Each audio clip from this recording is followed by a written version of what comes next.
Oke bro, gue hari ini mau membantu kalian untuk meningkatkan kepercayaan diri kalian dalam berbahasa Inggris. Oke, ini ada kelas gue waktu itu yang gue present ke Bridgezone, kerja sama Pertamina. Jadi basically gue ngajar ke karyawan-karyawan Pertamina. Oke, kelas ini tentang tips on speaking more confidently in English. Nah, kelas ini gue gak terlalu ngebahas teori. Oke, bukan soal grammar, bukan soal lo harus practice apa depan kaca apa salah satu tips, yes. Tapi yang gue jelasin di sini adalah mindsetnya. Karena kuncinya di apapun itu ada di mindset, anything. Itu core-nya. Oke, intinya itu mindset. Jadi kalau mindsetnya udah salah, percuma lo belajar teori apapun, buang-buang waktu. Karena mindsetnya pun udah salah. Pada akhirnya lo belajar teori, ngafalin, nanti akan balik lagi seperti sedia kala karena mindsetnya belum diganti. Oke?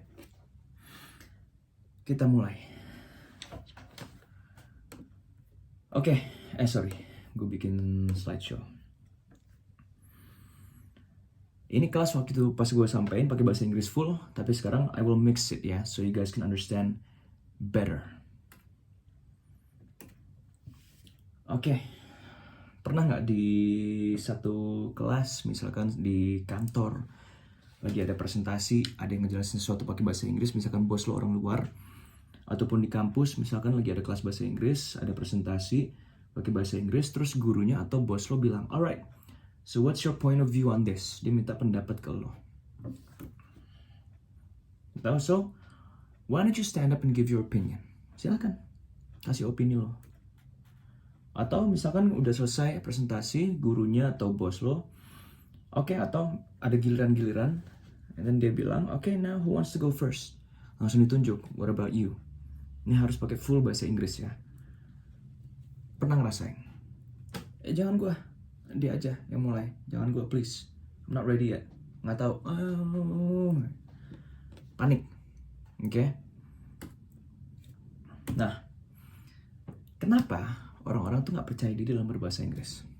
Oke?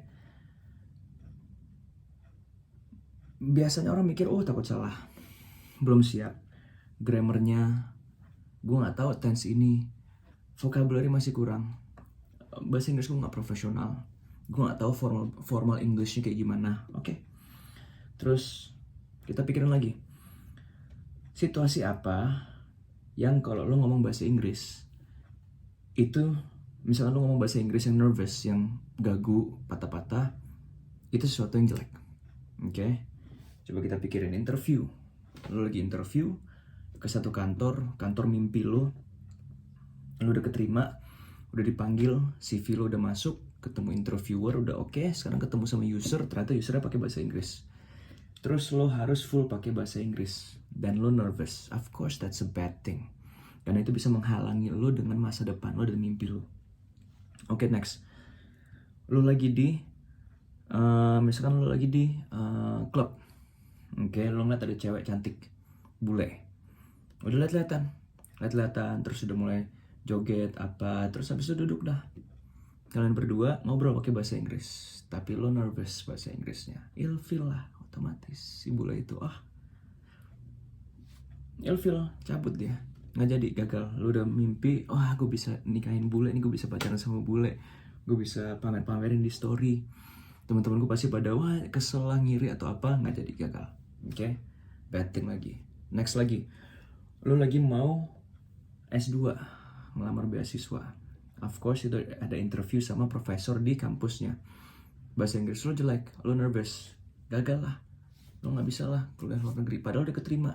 Lo udah keterima di LPDP, udah dapet dananya, tapi nggak keterima di kampusnya, percuma, gagal. Next, situasi apa yang kalau lo ngomong bahasa Inggris yang bagus, itu it's a good thing. Oke, maksudnya confidently itu berarti lo lancar ngomongnya, percaya diri.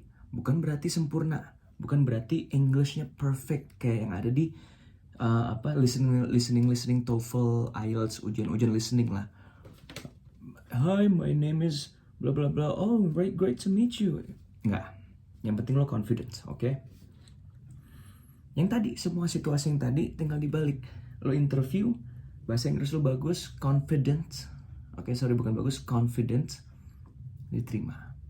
Usernya oke, suka sama lo. Lo bisa mengeluarkan personality lo dengan bahasa Inggris. Dan usernya melihat cocok. Satu, next lagi. Bule di klub, joget-joget pas ngobrol, lo bisa mengeluarkan personality lo bisa komunikasiin diri lo dengan bahasa Inggris yang percaya diri. Oke, ingat, percaya diri bukan berarti sempurna. Oke, itu kuncinya. Next lagi, terakhir tadi, apa lo pengen S2, interview dengan profesornya, oke.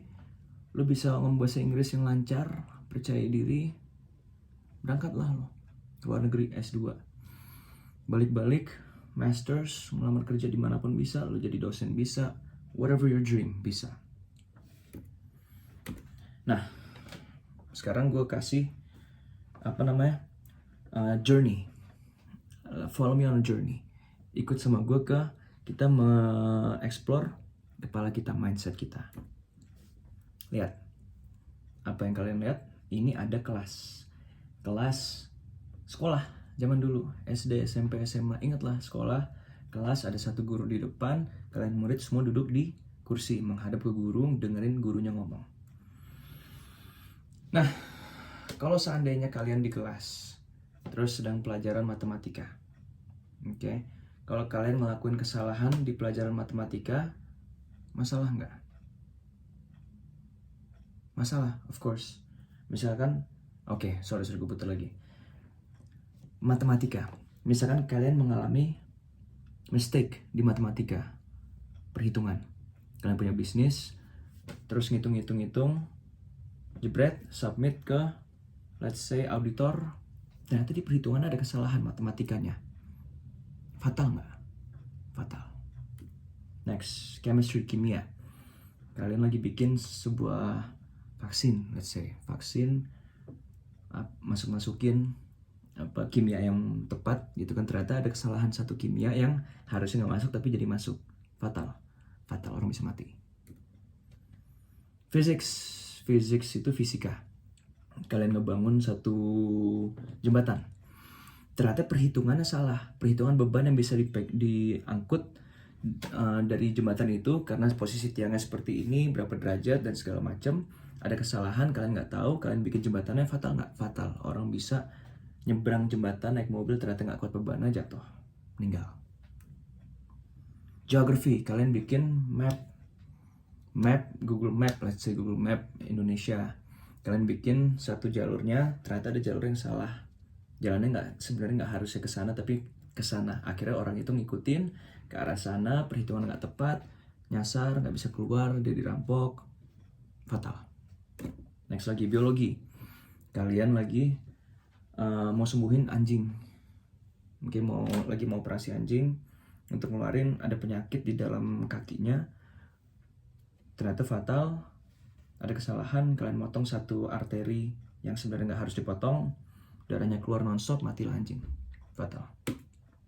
Komputer sama, bikin program, ternyata ada kesalahan di programnya. Terus pas sudah kalian mau presentasi ke investor, ternyata investornya nyobain itu program, fatal, gagal dapet investor, duitnya nggak masuk, nama kalian dicoreng, nggak ada yang percaya sama kalian lagi, selesai. Terakhir, English. Kalian salah ngomong bahasa Inggris, ketemu sama klien, kalian mau, hi sir, my name is Ali. Oh, nice to meet you, my name is Michael. Oh, hi Michael. Where you go last week? Harusnya where did you go last week? Malah kalian ngomongnya where you go last week tanpa did, fatal. Nggak, nobody cares. Next lagi, kalian lagi ketemu sama perempuan, terus kalian ngobrol, ketemu sama bule yang tadi, terus say hi, nah, my name Ali, nggak usah pakai is gitu kan, nggak apa-apa. Cool, my name is Michelle. Where are you from, Ali? I'm Jakarta. Kalian nggak pakai I'm from Jakarta, paham dia? Oh, Jakarta, nice. I've been there before. Oh yeah, where are you from? Terus dia jawab, I'm from Romania. Okay, cool. Where Romania? And then she answers, it's in Europe. It's near Russia. Bla bla bla. Kelar. Walaupun ada kesalahan di bahasa Inggris, nggak fatal, nggak sefatal yang lain-lainnya. Oke? Ingat, tanemin. Ini situasi apa? Ada orang lagi tahun baruan, semua orang bule. Dia, of course, pakai bahasa Inggris. Harus sempurna ke bahasa Inggrisnya? Not really. Di Bali, ada bule, lo ketemu, ngeliat ada anjingnya lucu, you say hi, nice dog. Apakah harus sempurna bahasa Inggrisnya? Enggak. Nah, ini bukan interview, ini di kantor. Di kantor lagi small talk, habis presentasi, ngobrol-ngobrol semua orang pakai bahasa Inggris. Harus sempurna grammar, tenses, vocabulary? Not really. Lagi presentasi. Harus sempurna bahasa Inggrisnya dengan grammar yang sempurna, tenses, vocabulary? Not really. Oke, wait. Tahu gue. Oke. Sekarang cek. Interview, sempurna kah? Yes, sempurna. Of course, sempurna would be better. Kalaupun nggak sempurna, nggak apa-apa. Next lagi, tes. Di sini satu-satunya tempat kalian harus sempurna bahasa Inggrisnya. That's it. Walaupun nggak sempurna, beberapa soal nggak sempurna, it's okay. Masih bisa lulus. Bahaya. Seminar PBB UN. Kalian salah ngomong, misinterpretasi, ternyata mereka nangkapnya beda, perang dunia ketiga, let's say, antara negara Rwanda sama negara Kroasia, kelar. Gara-gara lo salah translate di telinganya mereka bahasa Inggrisnya. And then finally, ini lagi thesis defense. Lo lagi skripsi, lo lagi sidang skripsi yang full bahasa Inggris di depan profesor bahasa Inggris. Of course, ini kan academic English, harus hampir sempurna. Ada kesalahan dikit, it's okay. Apa sih mau gue tanamin ke lo? Bahwa bahasa Inggris itu nggak harus selalu sempurna. Oke? Satu, bahasa Inggris itu bukan bahasa pertama lo. It's not your native language. Apa artinya? Wajar, orang luar paham kalau lo tuh nggak belajar bahasa Inggris dari lahir, keluar, langsung bisa bahasa Inggris. Nggak, lo belajar. Lo harus usaha lebih untuk belajar sesuatu di luar bahasa yang biasa lo pakai sehari-hari. Bahkan bahasa Indonesia pun lo nggak sempurna, nggak pakai EYD yang sempurna. Contohnya ada beberapa kata-kata yang sebenarnya spellingnya lo salah, pengucapannya salah, penggunaannya salah. Lo, apakah itu EYD? Enggak. Oke? Next lagi. Mereka sangat respect kalau lo tuh udah berusaha untuk belajar bahasa Inggris dan lo berusaha untuk ngomong. Mereka paham susah dan gak gampang. Dan lo udah bisa ngomong bahasa Inggris pun berusaha, mereka suka. Walaupun kesalahan-kesalahan mereka, ya udah, so what? Berarti lo sebenarnya nggak terlalu bisa bahasa Inggris, tapi lo mencoba. Mereka lebih senang. 3, mereka akan berusaha untuk mengerti lo ngomong apa di bahasa Inggris. Walaupun lo salah-salah, mereka akan berusaha untuk mengerti. Lo nggak usah berusaha untuk menjelaskan lebih. Mereka akan pasti ketemu di tengah. Kayak contohnya yang tadi, ketemu sama cewek, dia nanya, where are you from? Terus kita bilang, I'm Jakarta. Kelar, dia akan berusaha. Oh, dia dari Jakarta. Walaupun I'm Jakarta, harusnya itu kan nggak make sense secara grammatical. I'm from Jakarta. Kalau I'm Jakarta berarti gue ini Jakarta namanya. Tapi dia paham. Ketemu di tengah. Next lagi. Native speaker nggak akan ngejudge kalau lo salah ngomong. Kalau lo nggak sempurna, mereka nggak akan, ini orang kok kayaknya goblok banget bahasa Inggris. Enggak. Oke? Ada beberapa situasi dan lingkungan yang lo emang harus dijudge bahasa Inggrisnya, yaitu yang tadi. Contohnya tes, interview, terus thesis defense, lo akan dijudge karena emang itu saatnya untuk penilaian bahasa Inggris lo salah satunya. Dan kalau kita lihat negara tetangga kita semuanya itu pakai bahasa Inggris. Singapura, Malaysia, Filipina, bahkan Thailand pun udah mulai second language mereka pakai bahasa Inggris. Di sini udah mulai tadinya bahasa Inggris Jaksel tapi dikata-katain, dibilang sombong, padahal itu bagus. Nggak ada masalahnya. Tempat practice. Of course, bahasa Inggris Jakarta itu nunjukin kelas sosial. Iya, karena nggak semua orang bisa bahasa Inggris. Kalau lo bisa pakai bahasa Inggris, kelas sosial lo naik. Orang akan melihat lo sebagai seseorang yang di atas standar. Oke, apalagi lo berani menggunakannya. Oke, next lagi. Beberapa tip practice untuk mengimprove bahasa Inggris kalian dan lebih percaya diri. Ini ada apa? Lihat gambarnya, gambar lidah. Rolling Stone. Gue jujur ada beberapa lagu yang gue suka Rolling Stone, tapi bukan itu intinya. Intinya buka mulut pas lo ngomong bahasa Inggris. Oke, kenapa? Satu, bahasa Inggris dan bahasa Indonesia sangat berbeda. Di bahasa Indonesia gue nggak perlu terlalu ngegerakin muka gue atau mulut gue untuk ngomong bahasa Inggris. Bahasa Indonesia. Datar aja gue bisa ngomong bahasa Indonesia. Contohnya gue nggak terlalu buka mulut tapi lo bisa paham apa omongan gue. Okay? Now the difference with English is you really have to open your mouth. Why? Because the pronunciation it's varied. Ada banyak banget pronunciationnya. Dan kalau kalian saat nggak buka mulutnya, pronunciationnya jadi beda. Kasih contoh satu. Ini domba, ini kapal. Oke? Okay? Kalau gue ngomong pakai bahasa Indonesia biasa, orang-orang Indonesia biasa, sheep, nggak ada bedanya. Oke? Okay? Nah, kalau gue pakai pronunciation yang tepat, sheep, yang satu harus senyum, sheep, yang satu nggak usah senyum, sheep, pendek. Oke, okay? Satu. Next one, good. Harus di mulut lo harus sedikit di Next again, cat. Kalau nggak dibuka jadinya aneh, cat. Okay. Next again, nomor 3. T-nya harus kalian sentuh lidah ke mulut, ke gigi. 3. Contoh lagi. Kalau nggak gitu jadinya tree, pohon. Oke. Okay? Satu, kuncinya buka mulut. Harus sering dilatih mulutnya, open your mouth kalau pakai bahasa Inggris. Makanya orang kesulitan kalau mau bahasa Inggris. Kenapa? Karena mulutnya kaku. Jadinya pas ngomong bahasa Inggris kaku, kagok, nggak biasa.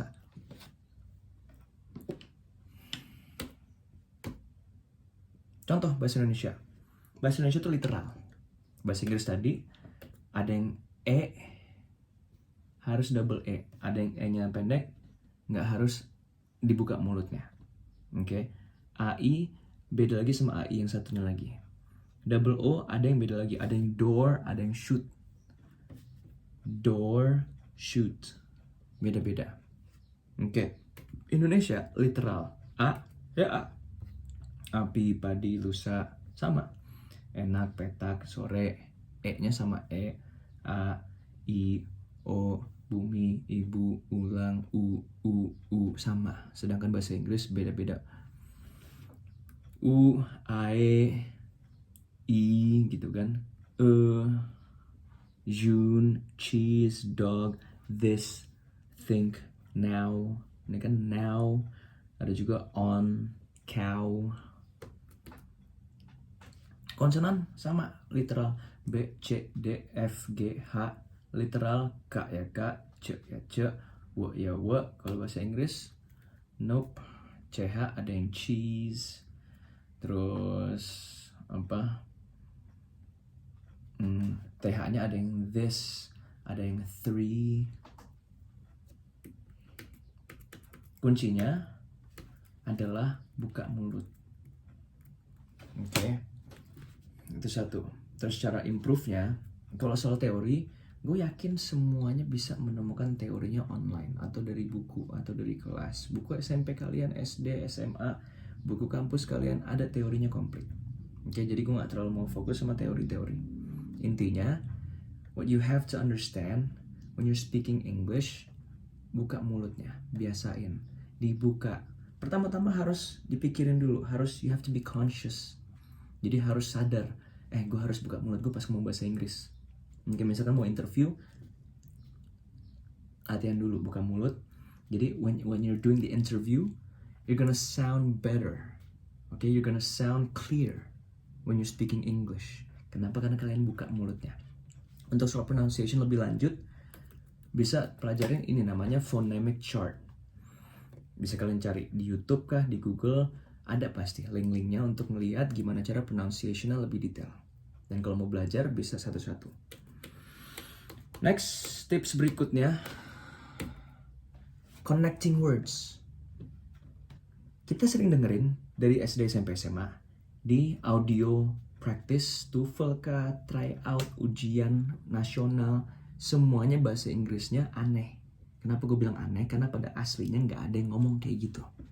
Contoh, kalau di audio tryout, oke, bahasa Inggris listening, itu mereka ngomong ini, where are you going? Literal, dibaca benar-benar. Kenapa? Fungsinya supaya kalian bisa paham pas yang dengar. Karena emang harus dibikin gampang didengar. Apalagi untuk tryout kelas SD, SMP, SMA. Dimudahkan lah. I'm going to the supermarket. Do you want to come? I don't know. Let me ask my mom first. Aslinya nggak ada yang ngomong kayak gini. Orang bule, orang native, nggak ada yang ngomong kayak gini. Itu robot. Robot yang hanya hidup di audio, listening, tryout. Where are you going? Terus ketemu cowoknya, I'm going to the supermarket. Cowoknya bilang, do you want to come? Terus cowoknya bilang, I don't know. Let me ask my mom first. Gak ada. Lu gak bakal menemukan ini di kehidupan nyata. Apa yang lu temukan di kehidupan nyata? Connecting words dipersingkat. Where you going? Hey, where you going? I'm gonna go to the supermarket. I'm gonna go. Do you wanna come? I don't know, let me ask my mom first. Digabung jadi satu. Dari where are you going, jadi where you going? I'm going to go, I'm gonna go. Do you want to come? Do you wanna come? I don't know, let me ask my mom first. I don't know, let me. Okay? Sorry, namanya reduce forms sama connecting words. Jadi dijadiin satu semua plus dikurangin lagi. Contoh lagi. What do you do? I'm a teacher. And you? I'm a college student. I want to be a teacher too. What are you going to teach? What are you going to teach when you graduate? I don't know yet. Reduce form, yeah? What do you do? I'm a teacher. And you? I'm a college student. But I want to be a teacher too. What are you going to teach when you graduate? I don't know yet. Itu baru kehidupan nyata. Oke? Jadi, poin yang tadi gue mau sampaikan adalah orang native pun tidak menggunakan bahasa Inggris yang tepat, yang sesuai dengan apa yang kalian pelajari di buku-buku, di listening audio yang kalian sering dengerin, dan ternyata kalian pikir bahwa seperti itu orang harus pakai bahasa Inggris. Enggak. Pada kenyataannya enggak. Orang native pun enggak ngomong sesuai sama grammar tense yang sempurna. Seperti kita juga bahasa Indonesia, kita nggak ngomong sesuai dengan EYD yang sempurna. Nah, cuman kita selalu mikirnya karena mindset dari sekolah udah ditanamin kita harus sempurna, jangan salah. Oke? Emang begitu sekolah. Nilai benar atau salah? Kalau salah, nilainya jelek. Makanya ditanamin dari SMA begitu, bukannya gue nyalahin. But kalian harus uninstall itu di bahasa Inggris. Untuk yang lain, oke, matematika, biologi, chemistry. Of course, kalau salah fatal. Cuman di bahasa Inggris enggak. Itu yang harus dikeluarin dari program mindset kalian. Oke? Temanya don't worry, just speak. Just speak. Oke? Practice speaking, ketemu orang bule. Let's say kalian di Starbucks lagi ngantri. Ada orang bule di sebelah. Orang bule itu suka ngomong. 100% orang bule suka ngomong. Apalagi kalau dia lagi berdiri nggak ngapa-ngapain gitu kan. Ajak ngomong. Eye contact gitu. What's up, man? Hey, what's up? Apa kayak, where you from? I'm from Belgium. Nice to meet you. What are you doing here, man? Working? No, I'm just, it's a holiday. I'm going to Bali after this. Ngobrol. It's okay, practice. Selesai ngobrol. Alright, cool, man. Cheers, see you. Have a good day. Kelar. Nggak usah tukeran kontak, nggak usah minta Instagram. Selesai. Just to pass the time. Small talk namanya. Orang bule suka small talk. Pasti dijamin. Cewek, cowok. Ngobrol. Kecuali dia sibuk ya. Lagi main HP, lagi apa segala macam. Jangan. Oke, itu pun mereka pasti akan lebih menghormati lah. I'm sorry, I'm still bla bla bla. Try it. Coba. Oke. Kalau mau ada tugas, coba ajak ngomong bule dimanapun, di gym kah, di Starbucks kah, ketemu dimanapun kah. Oke, but make sure kalian di situ Jangan lagi jalan terus papasan, terus dia mau kemana, terus kalian juga mau kemana arahnya, terus ajak ngomong, enggak. Jangan, itu ganggu. Suatu tempat, suatu environment, lingkungan yang nggak mengganggu. Kalian lagi ngantri kah? Lagi sama-sama pesan menu kah? Lagi nunggu di airport kah atau apa? Ajak ngobrol. It's okay. Gue selalu ngajak ngobrol bule. Gue lagi ngantri di airport, lagi mau ke Bali pagi-pagi, ada bule samping gue. Hey, where you going, man? Lombok. Lombok. Ah, dude, I've never been to Lombok. Where you going? I'm going to Bali. You been to Bali? Bla bla bla bla bla bla bla. Terus antrian mau naro apa koper. Terus dia di belakang gue. Terus gue udah mau masuk. Alright, cheers man. Safe flight. Have fun. Cheers. Cabut. Selesai. Kelar. Gak ada masalah. Tapi kalau suatu saat nanti ketemu terus ngobrol, let's do something. Oh, you're a teacher. I have a school atau apa. Baru exchange contact information. Kalau enggak, selesai. Nggak usah kayak gue harus, ngerti nggak? Gue harus punya Instagram, gue harus minta WhatsApp lo. Nggak usah, it's okay. Let it go, small talk. Oke, kalau itu udah bisa, nextnya lagi kalau kalian berani, pesen sesuatu pakai bahasa Inggris. Kalian ke Starbucks, hi, can I have Americano on the rocks? Pesen. It's okay, mereka kira, oh ini orang Singapura, ini orang Malaysia. Karena sekarang di Jakarta udah banyak orang luar. Gue dikira orang Filipina lah, orang Malaysia, orang Singapura. Mereka percaya kalau gue nggak bisa bahasa Indonesia, padahal bahasa Indonesia gue lancar. Oke, itu nextnya. Alright, ini practice kemarin pas di kelas. Kelar, selesai. Simple. Oke. Kalau kalian punya teman juga yang bisa bahasa Inggris, go speak to them with an English. Bahasa Inggris Jaksel mix gak masalah. Lo kalau keluar ngelihat anak kecil di mall itu full pakai bahasa Inggris, kalah lo bro, kalah. Oke. Generasi yang di bawah kita sekarang semuanya full pakai bahasa Inggris. Apalagi zaman sekarang banyak orang luar, orang India datang ke sini untuk kerja, orang Malaysia ke sini untuk kerja, terus orang Singapura, orang China, Jepang, rame bro di Jakarta. Apalagi keluar aja lo dikit, lo bisa ngeliat orang selain Indonesia. Pasti gue jamin sehari pasti lo ngeliat orang Korea kah, Jepang kah, Amerika kah, bule kah, manapun pasti lo ngeliat. Bahkan sampai India kah, mungkin Afrika kah, pasti lo akan ngeliat. Oke, bayangin Jakarta udah mulai jadi kota yang global. Terus kalian nggak berani ngomong bahasa Inggris, gimana mau bersaing? Ya kan, menemuin tempat jadinya. Mendingan nggak usah tinggal di Jakarta sekalian, tinggallah di mana, di Jawa yang nggak ada bahasa Inggris sama sekali, yang orang-orang pun nggak tahu bahasa Inggris, nggak apa-apa. Tapi kalau kalian di sini sekalian keep up. Kalau nggak kalian ketinggalan, nggak bisa bersaing. Alright man.